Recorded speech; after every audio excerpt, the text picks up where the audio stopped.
kufikia tu hapa kunipa pumzi ni jambo la kumshukuru Mungu. Kabisa. Namshukuru Mungu ameweza kunipatia kazi. Sasa na kazi. Wow. Bwana ni mwema. Jamani tunamkumbuka lakini. Jamani tunamkumbuka Kurubaina.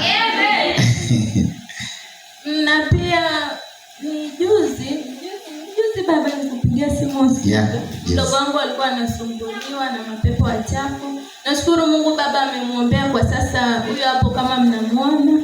Huyo hapo.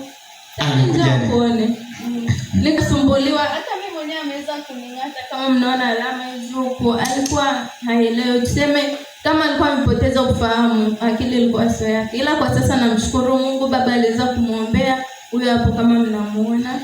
Mkono mwanangu kila mtu amemwona Bwana kwa upande wake. Amen. Amen.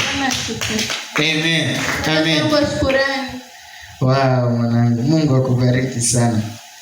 Roho Mtakatifu asante kwa sababu ya neema ya ajabu sana ambayo uliifanya kwenye familia na kuruhusu mpenyo mpya wa uzima na neema na ukombozi. Natamka tena ukombozi huu usiondoke kwenye familia na msaada huu usiondoke kwenye familia katika jina la Yesu Kristo aliye hai.